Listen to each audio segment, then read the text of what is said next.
अखंड मंथन के सभी दर्शकों को नमस्कार। मैं हूं शेखर त्रिपाठी और आप देख रहे हैं हमारा यूट्यूब चैनल। और अब से थोड़ी देर में चलने वाली है भविष्यवाणी एक्सप्रेस। और आज की इस भविष्यवाणी एक्सप्रेस में हम आपको एक बार पुनः एक बड़ी घटना को लेकर के सावधान करने जा रहे हैं। जी हां, आज की भविष्यवाणी का आधार है श्री प्रशांत कपूर के द्वारा की गई वो भविष्यवाणी, जिसमें उन्होंने एक ऐसे आर्थिक संकट पर भविष्यवाणी की है जो पूरी दुनिया को हिलाकर रख सकती है। क्या आपको याद है कि 2008 का वैश्विक वित्तीय संकट किस प्रकार से पूरे दुनिया को हिला गया था? क्या आपको लगता है कि अमेरिका, कनाडा और ऑस्ट्रेलिया जैसी मजबूत अर्थव्यवस्थाएं आने वाले समय में सुरक्षित हैं? क्या आपने सोचा है कि भारतीय छात्र जो विदेशों में पढ़ाई कर रहे हैं अचानक भारत लौटने पर विवश हो सकते हैं? तो चलिए इसी पर चर्चा करते हैं। 2025 आर्थिक भूचाल की आहट का संकेत दे रहा है। 29 मार्च 2025 के बाद वैश्विक अर्थव्यवस्था में जबरदस्त गिरावट देखने को मिलेगी। बैंकिंग सेक्टर में बड़े संकट की शुरुआत हो सकती है, जिससे कई बैंक डूब सकते हैं। आईटी इंडस्ट्री और ऑटोमोबाइल सेक्टर में भारी मंदी लाखों नौकरियों पर संकट भी दिखा रहा है। जो भारतीय छात्र और कामकाजी लोग अमेरिका, कनाडा और ऑस्ट्रेलिया में काम कर रहे हैं वो अचानक से भारत लौटने को विवश हो सकते हैं। ग्रहों के संयोग और ज्योतिषी संकेत भी कुछ ऐसा ही बता रहे हैं। शनि का मीन राशि में गोचर आर्थिक अस्थिरता, कंपनियों में छटनी और नौकरियों पर संकट का संकेत दे रहा है। राहु का प्रभाव गलत निवेश और धोखाधड़ी से बाजार में फैलती अराजकता का भी संकेत दे रहा है। बृहस्पति का अतिचारी स्थिति में आना ये जो है बैंकों के डूबने, स्टॉक मार्केट के क्रैश होने का संकेत दे रहा है। मंगल का प्रभाव अनिश्चितता और आईटी सेक्टर में छटनी और निवेशकों के लिए खतरे की घंटी का संकेत दे रहा है। अब सबसे बड़ा प्रश्न ये है कि भारत, अमेरिका, कनाडा और ऑस्ट्रेलिया पर इसका क्या प्रभाव पड़ेगा? तो अमेरिका में stock market crash, banking sector में बड़े बदलाव और छटनी का दौर आरंभ होने वाला है। बैंकिंग और इंश्योरेंस सेक्टर में भारी नुकसान देखने को मिलेगा। आईटी और ऑटो इंडस्ट्री में मंदी देखने को मिलेगी। कंपनियां लाखों कर्मचारियों को बाहर निकाल सकती हैं। नस्ली हमले बढ़ेंगे और सार्वजनिक स्थानों पर हमलों की घटनाएं बढ़ सकती हैं।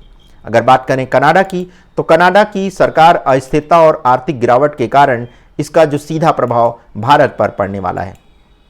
काम की कमी और फंडिंग की समस्या के कारण विदेशी छात्र और कामगार भारत लौटने को विवश होंगे। बैंकों और रियल एस्टेट सेक्टर में बड़ी गिरावट देखने को मिल सकती है। ऑस्ट्रेलिया में सबसे अधिक इसका प्रभाव देखा जाएगा क्योंकि इसकी अर्थव्यवस्था बहुत कमजोर होने वाली है। भारतीय छात्र और काम करने वाले प्रोफेशनल सबसे अधिक प्रभावित होंगे। छात्र ऋण संकट बढ़ेगा, बैंक लोन वापस मांगने लगेंगे। रियल एस्टेट और कंस्ट्रक्शन सेक्टर में सबसे अधिक मंदी देखी जा सकती है। अब क्या ऐसी स्थिति में विदेश में रहने वाले भारतीय छात्रों की वापसी होगी, और अगर होगी तो कब और क्यों होगी? तो जुलाई-अगस्त 2025 के आसपास हजारों भारतीय छात्र वापस भारत लौटने को विवश होंगे।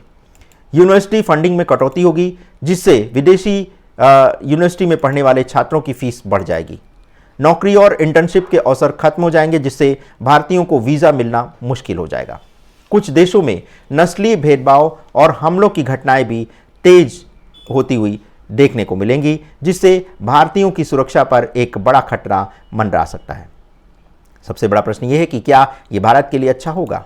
वापस लौटने वाले छात्रों और पेशेवरों के लिए भारत में रोजगार के नए सृजन के अवसर खोलना एक बड़ी चुनौती होगी। क्या भारतीय अर्थव्यवस्था इससे मजबूत होगी? लेकिन सबसे बड़ा प्रश्न ये भी है कि क्या पश्चिमी देशों में मंदी का जो असर है वो भारत पर भी पड़ने वाला है? भारत के आईटी और बैंकिंग सेक्टर को इस स्थिति में नए अवसर मिल सकते हैं। स्टॉक मार्केट और सोने चांदी के भाव का जो प्रभाव पड़ेगा वो भी कुछ ऐसा होगा कि गोल्ड और सिल्वर की कीमतें अचानक बहुत अधिक बढ़ सकती हैं। बिटकॉइन और क्रिप्टो करेंसी में बहुत बड़ी अस्थिरता आएगी। बैंकिंग स्टॉक्स में भारी गिरावट देखने को मिलेगी। निवेशकों को इसीलिए सतर्क रहने की सलाह दी जाती है। अब सबसे बड़ा प्रश्न यह है कि आपको क्या करना चाहिए? अगर आप विदेश में पढ़ाई कर रहे हैं या काम कर रहे हैं तो वैकल्पिक योजना बनाकर रखें। बैंकिंग और आईटी सेक्टर में निवेश से पहले सोचें। मंदी लंबे समय तक रह सकती है, इसीलिए भारत में वापस लौटने की संभावनाओं को ध्यान में रखते हुए एक अलग से प्लान बनाकर रखें। अपना स्किल सेट बढ़ाएं ताकि मंदी का असर कम हो। क्या ये 2008 से भी बड़ा संकट होने वाला है? क्या अमेरिका, कनाडा और ऑस्ट्रेलिया की अर्थव्यवस्था डूब जाएगी?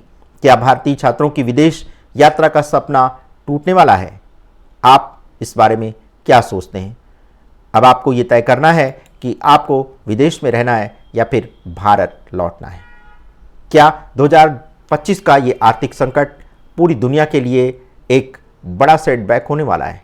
इसके लिए आपको करनी होगी समय की प्रतीक्षा। हमारा कार्य है आपको आने वाले समय की चेतावनी दे करके आपको सावधान करना, लेकिन इसका अर्थ बिल्कुल ये नहीं कि हम इस भविष्य के माध्यम से आपके अंदर कोई भय फैलाना चाहते हैं। यदि आपको हमारे चैनल का कंटेंट अच्छा लगता है तो आप इसे लाइक, शेयर और सब्सक्राइब करना मत भूलिएगा। आपने अपना बहुमूल्य समय हमारे चैनल को प्रदान किया, इसके लिए हम आपके सदैव हृदय से आभारी रहेंगे। धन्यवाद। नमस्कार।